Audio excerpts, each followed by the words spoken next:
Very good morning to all of you. I am Kirti Sharma from Ragnoish Convent School. Today we are starting our History chapter 2, National Awakening and Establishment of Political Organizations in India. Now today we are starting our first topic, that is reasons of national awakening in India. कि India में national awakening के क्या क्या reasons थे। First था political reason. Political reason में जो आपका आता है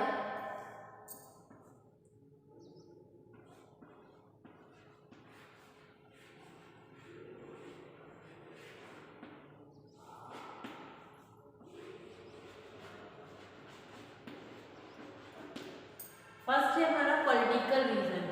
अब जब 1857 की जो स्ट्रगल हुई थी उसके बाद कहीं ना कहीं ब्रिटिशर्स को ये लगने लगा था कि अगर इसी तरह ये लोग एकजुट होकर या मिलकर अगर आंदोलन करने लगे तो वो दिन दूर नहीं कि जब उन्हें यहाँ से अपनी गवर्नमेंट छोड़कर जाना पड़ेगा।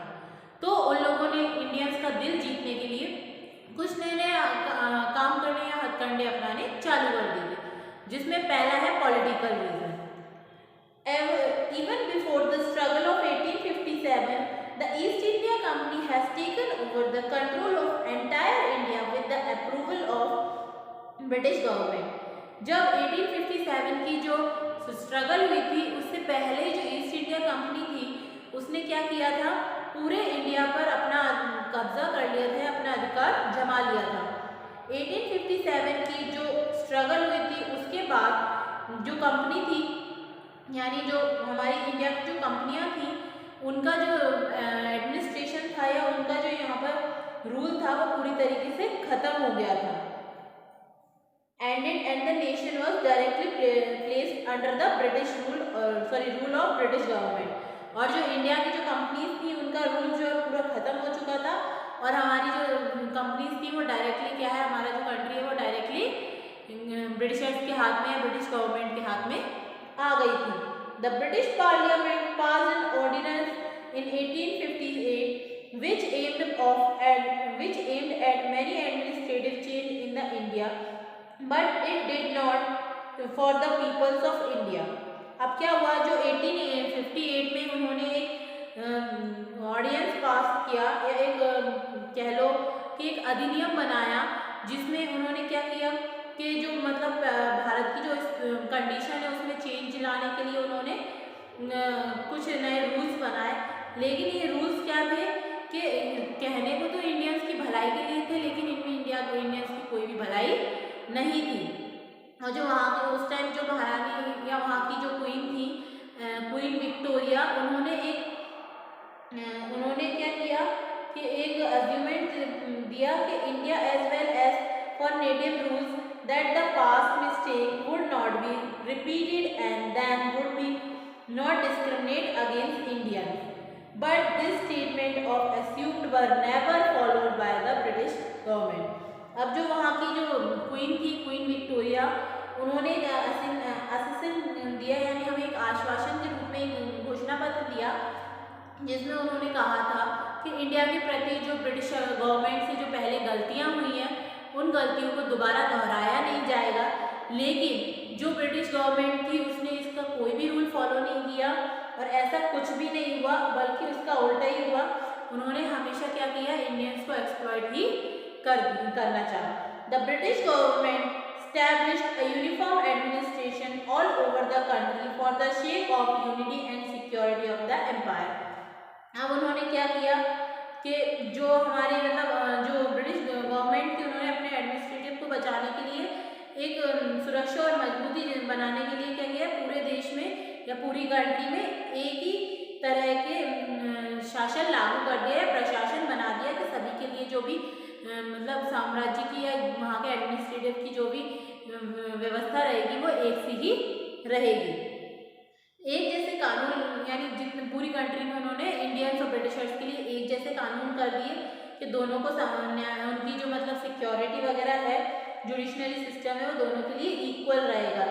This unified administrative start by British government to develop a sense of unity and awakening among Indians.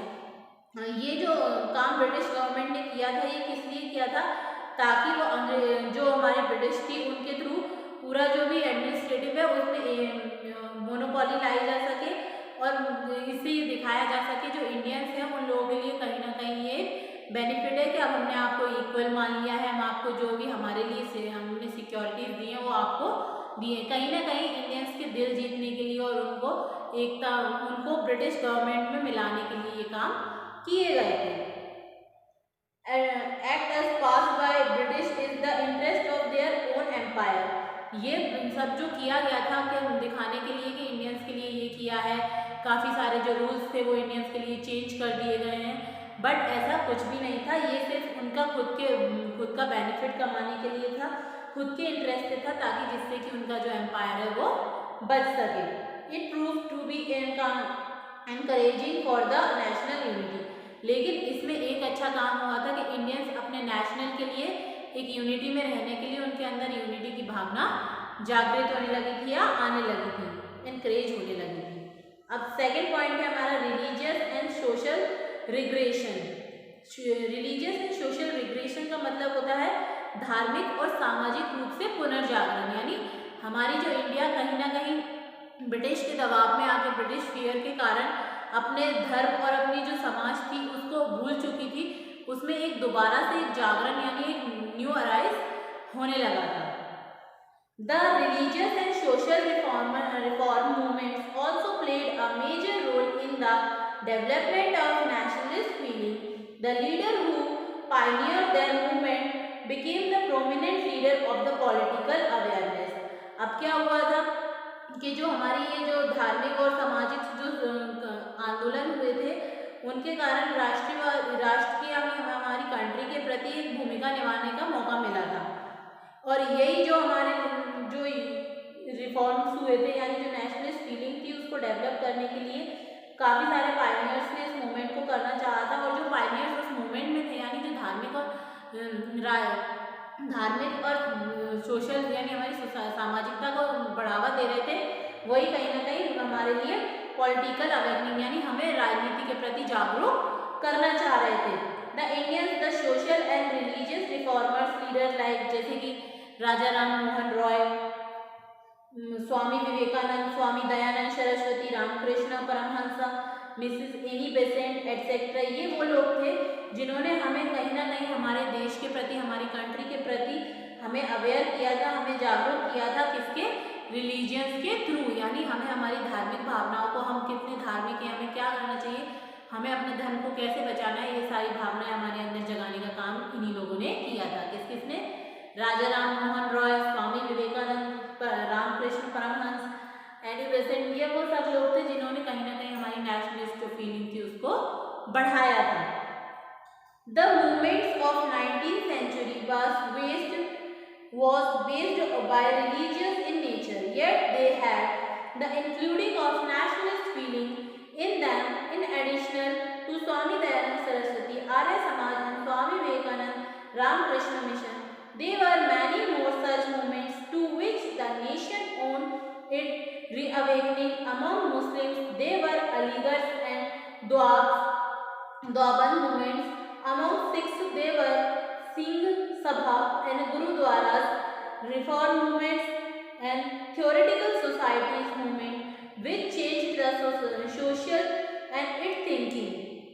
These movements made the future generate ready for the leadership of the nation. अब जो 19th century में हमारे जो changes हुए थे यानी जो reforms हुए थे उनके कारण क्या होने लगा था कि कहीं ना कहीं हमारी धार्मिक भावना भी जागृत होने लगी थी। हम धार्मिक भावना के थ्रू ही अपने नेशन के प्रति फील करने लगे थे। जैसे स्वामी दयानंद सरस्वती जो थे जिन्होंने आर्य समाज की स्थापना की, स्वामी विवेकानंद जी ने रामकृष्ण मिशन बनाया और काफ़ी सारे मूवमेंट्स किए गए ताकि लोगों को दोबारा से अपने देश के प्रति, अपने राष्ट्र के प्रति रिअवेक किया जा सके या दोबारा जागृत किया जा सके। Among Muslims there were Aligarh and Deoband, काफ़ी सारे मुस्लिम रिफॉर्मर्स भी थे जिन्होंने अलीगढ़ और दुबन जैसे जगहों पर काफ़ी सारे, जो सिख थे वो सिख सभाएं करने लगे गुरुद्वारे वगैरह में, काफ़ी सारी थियोरटिकल सोसाइटीज़ थी। तो इस तरीके से कहीं ना कहीं सोसाइटी में बहुत बड़ा चेंज आया था। कहीं ना कहीं उनकी थिंकिंग जो थी हमारी कि हम जहाँ अभी तक डर के जी रहे थे, हम अपने सोसाइटी के लिए, अपने समाज, अपने रिलीजन्स के लिए, अपने कंट्री के लिए आगे आने लगे थे, सोचने लगे थे उस चीज़ को। ये जो मूवमेंट थे, इन्होंने कहीं ना कहीं फ्यूचर के लीडरशिप को जनरेट कर दिया था, यानी उन्होंने हमें ये बता दिया था कि इन फ्यूचर अगर हमें लीडरशिप करनी है तो हमें अपना लीडर कैसे चुनना होगा। फिर है impact of western culture, education and thinkers. अब हमारी जो सोच थी उस पर पाश्चात्य यानी वेस्टर्न शिक्षा, एजुकेशन, संस्कृति, कल्चर और उनकी जो थिंकिंग थी यानी उनके जो विचार थे वो कैसे हम पर प्रभाव कर रहे थे। With the intention of uprooting nationalist feeling from the Indian heart, Lord Macaulay introduced Western education in India. अब इंडियंस की जो जड़ें थी उनको कमज़ोर करने के लिए लॉर्ड मैकाले ने क्या किया कि उन्होंने हमारे यहाँ पर जो इंग्लिश लैंग्वेज थी उसको प्रचार चालू कर दिया और भारतीय उद्देश्य से क्या किया उन्होंने इस हमारे कंट्री में ब्रिटिश एजुकेशन को लागू कर दिया। His intention is spread Western education in India. His intention is spread Western education in England was to develop a class of people who would work in the interest of British government. But on the contrary, the spread of English education inspired Indians to free themselves from the clutches of foreign rule. With the knowledge of English language, Indians became acquainted with the Western literature, thinking and philosophy and administration. अब क्या हुआ कि जिस तरीके से जो हमारी British education थी उसको प्रचार प्रसार करने के लिए, उसको हमारे इंडिया में लाने के लिए लॉर्ड मैकाले ने काफ़ी ज़्यादा कोशिशें करने लगे। वो इंग्लिश लैंग्वेज को बढ़ावा देने लगे, उसका प्रचार करने लगे और वो ये चाहते थे कि एक ऐसा वर्ग तैयार हो जो सिर्फ ब्रिटिश जो एडमिनिस्ट्रेटिव है उसको समर्थन करे, यानी उसको ही फॉलो करे और उसकी हेल्प करे। जब ब्रिटिश एजुकेशन हमारी कंट्री में आने लगेगी तो हम लोग क्या है उसी एजुकेशन को फॉलो करने लगेंगे और उस एजुकेशन को फॉलो करने के साथ साथ क्या होगा, हम ब्रिटिश एडमिनिस्ट्रेशन है उसको बढ़ावा मिलने लगेगा। तो इसी सब के साथ उन्होंने क्या किया कि इंग्लिश लिटरेचर, इंग्लिश लैंग्वेज इसको बढ़ावा देना चालू कर दिया, उसकी नॉलेज फिलोसफर और थिंकर्स के थ्रू दूसरों में बांटने लगे। तो इसी तरीके से the western education introducing India to the modern concept of nationalism, Indian independent, equality and democracy. तो जो हमारी वेस्टर्न एजुकेशन थी उसने क्या किया कि जो हमारी भारतीय राष्ट्रीयता थी और हमारी यानी हमारी जो नेशनलिस्ट फीलिंग है, हमारा इंडिपेंडेंट है, डेमोक्रेसी है, इक्वलिटी है, इसको जैसे आधुनिक विचारों से अवगत कराया, यानी हमें उस चीज़ को बताया कि हम इस ब्रिटिश एजुकेशन के साथ साथ इन सब चीज़ों से हम और भी ज़्यादा गेन कर सकते हैं, यानी हम हमारी कंट्री को और भी ज़्यादा डेवलप कर सकते हैं, उसके लिए नए नए चीज़ें सोच सकते हैं, किस तरीके से उसको आज़ाद कराया जाए, ये सब भी सोच सकते हैं। ब्रिटिशर्स ने ये इसलिए किया था ताकि हम लोग क्या है उनके अधीन हो जाए, हम उनके गुलाम बन के जिए, लेकिन कहीं ना कहीं जो हमारे लीडर्स थे उन्होंने इसको पॉजिटिव वे में लेके हमें कहीं ना कहीं ज़्यादा डेवलप करना चाहते हैं। तो आज के लिए हमारे ये 3 पॉइंट्स, पहला था हमारा पॉलिटिकल रीजन, सेकंड था हमारा religious and social reforms and third is हमारा western education, culture and thinkers. तो इस तरीके से आज हमने हमारे 3 टॉपिक्स कंप्लीट किए हैं। नेक्स्ट में हम पढ़ेंगे आगे। Thank you for the attending class.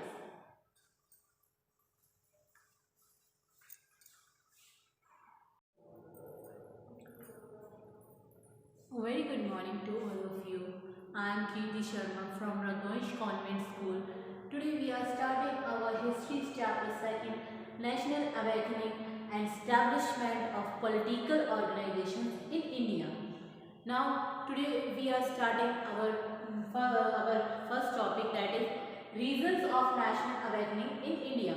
कि इंडिया में नेशनल अवेकनिंग के क्या क्या रीजंस थे। फर्स्ट था पॉलिटिकल रीजन। पॉलिटिकल रीजन में जो आपका आता है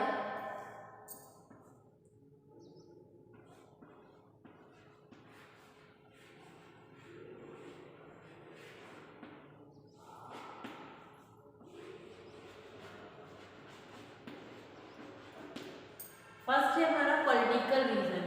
अब जब 1857 की जो स्ट्रगल हुई थी उसके बाद कहीं ना कहीं ब्रिटिशर्स को ये लगने लगा था कि अगर इसी तरह ये लोग एकजुट होकर या मिलकर अगर आंदोलन करने लगे तो वो दिन दूर नहीं कि जब उन्हें यहाँ से अपनी गवर्नमेंट छोड़कर जाना पड़ेगा। तो उन लोगों ने इंडियंस का दिल जीतने के लिए कुछ नए नए काम करने या हथकंडे अपनाने चालू कर दिए थे, जिसमें पहला है political reason. Even before the struggle of 1857, the East India Company has taken over the control of entire India with the approval of British government. जब 1857 की जो स्ट्रगल हुई थी उससे पहले जो ईस्ट इंडिया कंपनी थी उसने क्या किया था, पूरे इंडिया पर अपना कब्जा कर लिया था, अपना अधिकार जमा लिया था। 1857 की जो स्ट्रगल हुई थी उसके बाद जो कंपनी थी, यानी जो हमारी इंडिया की जो कंपनियां थी, उनका जो एडमिनिस्ट्रेशन था या उनका जो यहाँ पर रूल था वो पूरी तरीके से खत्म हो गया था।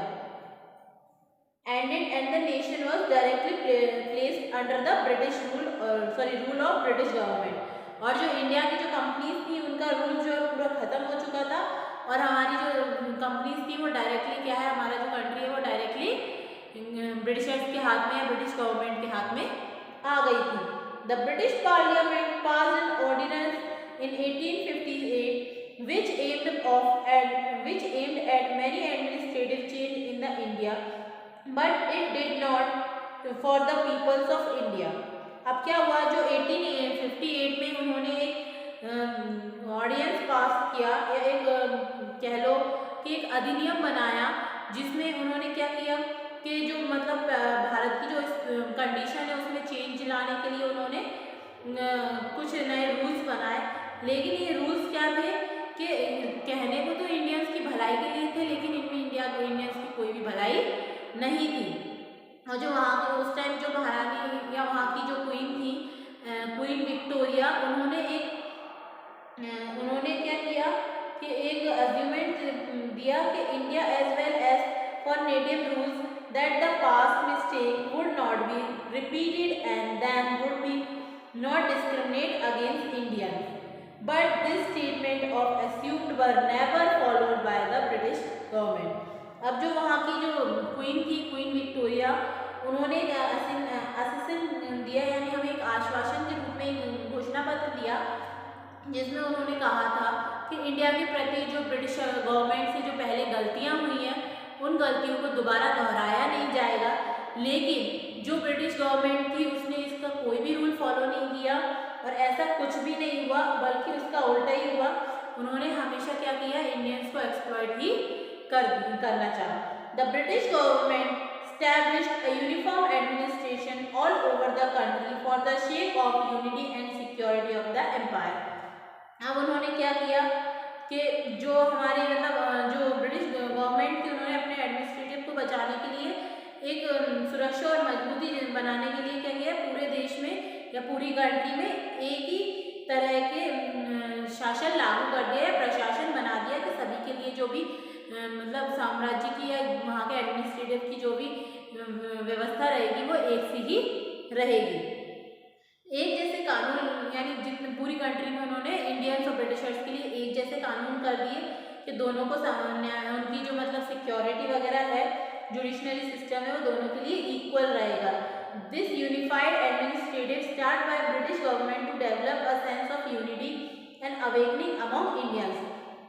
ये जो काम ब्रिटिश गवर्नमेंट ने किया था, ये किस लिए किया था, ताकि वो जो हमारे ब्रिटिश थी उनके थ्रू पूरा जो भी एडमिनिस्ट्रेटिव है उसमें मोनोपोली लाई जा सके और इससे ये दिखाया जा सके जो इंडियंस हैं उन लोगों के लिए कहीं ना कहीं ये बेनिफिट है कि अब हमने आपको इक्वल मान लिया है, हम आपको जो भी हमारे लिए हमने सिक्योरिटीज दी हैं वो आपको दिए। कहीं ना कहीं इंडियंस के दिल जीतने के लिए और उनको ब्रिटिश गवर्नमेंट में मिलाने के लिए ये काम किए गए थे। Act as pass by British is the interest of their own empire. ये सब जो किया गया था कि हम दिखाने के लिए कि इंडियंस के लिए ये किया है, काफ़ी सारे जो रूल्स थे वो इंडियंस के लिए चेंज कर दिए गए हैं, बट ऐसा कुछ भी नहीं था। ये सिर्फ उनका खुद का बेनिफिट कमाने के लिए था, खुद के इंटरेस्ट से था, ताकि जिससे कि उनका जो एम्पायर है वो बच सके। It prove to be encouraging for the national unity. लेकिन इसमें एक अच्छा काम हुआ था कि इंडियंस अपने नेशनल के लिए एक यूनिटी में रहने के लिए उनके अंदर यूनिटी की भावना जागृत होने लगी थी या आने लगी थी, इनकरेज होने लगी थी। अब सेकेंड पॉइंट है हमारा religious and social regression. Religious and social regression का मतलब होता है धार्मिक और सामाजिक रूप से पुनर्जागरण, यानी हमारी जो इंडिया कहीं ना कहीं ब्रिटिश के दबाव में आके, ब्रिटिश फियर के कारण अपने धर्म और अपनी जो समाज थी उसको भूल चुकी थी, उसमें एक दोबारा से एक जागरण यानी एक न्यू अराइज होने लगा था। The religious and social reform movements also played a major role in the development of nationalist feeling. The leader who pioneered their movement became the prominent leader of the political awareness. अब क्या हुआ था कि जो हमारी ये जो धार्मिक और सामाजिक जो आंदोलन हुए थे उनके कारण राष्ट्र की हमारी कंट्री के प्रति एक भूमिका निभाने का मौका मिला था। और यही जो हमारे जो रिफॉर्म्स हुए थे यानी जो नेशनलिस्ट फीलिंग थी उसको डेवलप करने के लिए काफ़ी सारे पायनियर्स ने इस मूवमेंट को करना चाहा था। और जो पायनियर्स उस मूवमेंट में थे यानी जो धार्मिक और सोशल यानी हमारी सामाजिकता को बढ़ावा दे रहे थे, वही कहीं ना कहीं हमारे लिए पॉलिटिकल अवेयरनेस यानी हमें राजनीति के प्रति जागरूक करना चाह रहे थे। The Indians the social and religious reformers leader like जैसे कि Raja Ram Mohan Roy, Swami Vivekananda, Swami Dayanand Saraswati, Ramakrishna Paramhansa, Mrs Annie Besant etcetera, ये वो लोग थे जिन्होंने हमें कहीं ना कहीं हमारे देश के प्रति, हमारी कंट्री के प्रति हमें अवेयर किया था, हमें जागरूक किया था। किसके? रिलीजियंस के थ्रू, यानी हमें हमारी धार्मिक भावनाओं को, हम कितने धार्मिक हैं, हमें क्या करना चाहिए, हमें अपने धर्म को कैसे बचाना है, ये सारी भावनाएं हमारे अंदर जगाने का काम इन्हीं लोगों ने किया था। किसने? राजा राम मोहन रॉय, स्वामी विवेकानंद, रामकृष्ण परमहंस, एनी बेसेंट, ये वो सब लोग थे जिन्होंने कहीं ना कहीं हमारी नेशनलिस्ट जो फीलिंग थी उसको बढ़ाया था। The movements of 19th century was based by religious in nature, yet they had the including of nationalist feeling in them. In addition to Swami Dayanand Saraswati, Arya Samaj and Swami Vivekanand Ramakrishna Mission, there were many more such movements to which the nation owed it reawakening among Muslims. They were Aligarh and Doaban movements. Among Sikhs, they were Singh Sabha and Gurudwaras, reform movements and theoretical societies movement which changed the social and its thinking. These movements made the future generate ready for the leadership of the nation. अब जो 19th century में हमारे जो changes हुए थे यानी जो reforms हुए थे उनके कारण क्या होने लगा था कि कहीं ना कहीं हमारी धार्मिक भावना भी जागृत होने लगी थी। हम धार्मिक भावना के थ्रू ही अपने नेशन के प्रति फील करने लगे थे। जैसे स्वामी दयानंद सरस्वती जो थे जिन्होंने आर्य समाज की स्थापना की, स्वामी विवेकानंद जी ने रामकृष्ण मिशन बनाया और काफ़ी सारे मूवमेंट्स किए गए ताकि लोगों को दोबारा से अपने देश के प्रति, अपने राष्ट्र के प्रति रिअवेक किया जा सके या दोबारा जागृत किया जा सके। Among Muslims there were Aligarh and Deoband, काफ़ी सारे मुस्लिम रिफॉर्मर्स भी थे जिन्होंने अलीगढ़ और दुबन जैसी जगहों पर काफ़ी सारे जो सिख थे वो सिंह सभाएं करने लगे गुरुद्वारे वगैरह में, काफ़ी सारी थियोरटिकल सोसाइटीज़ थी। तो इस तरीके से कहीं ना कहीं सोसाइटी में बहुत बड़ा चेंज आया था। कहीं ना कहीं उनकी थिंकिंग जो थी हमारी कि हम जहाँ अभी तक डर के जी रहे थे, हम अपने सोसाइटी के लिए, अपने समाज, अपने रिलीजन्स के लिए, अपने कंट्री के लिए आगे आने लगे थे, सोचने लगे थे उस चीज़ को। ये जो मूवमेंट थे इन्होंने कहीं ना कहीं फ्यूचर के लीडरशिप को जनरेट कर दिया था, यानी उन्होंने हमें ये बता दिया था कि इन फ्यूचर अगर हमें लीडरशिप करनी है तो हमें अपना लीडर कैसे चुनना होगा। फिर है impact of western culture education and thinkers. अब हमारी जो सोच थी उस पर पाश्चात्य यानी वेस्टर्न शिक्षा, एजुकेशन, संस्कृति, कल्चर और उनकी जो थिंकिंग थी यानी उनके जो विचार थे वो कैसे हम पर प्रभाव कर रहे थे। With the intention of uprooting nationalist feeling from the Indian heart, Lord Macaulay introduce western education in India. अब इंडियंस की जो जड़ें थी उनको कमज़ोर करने के लिए लॉर्ड मैकाले ने क्या किया कि उन्होंने हमारे यहाँ पर जो इंग्लिश लैंग्वेज थी उसको प्रचार प्रसार चालू कर दिया और भारतीय उद्देश्य से क्या किया उन्होंने, इस हमारे कंट्री में ब्रिटिश एजुकेशन को लागू कर दिया।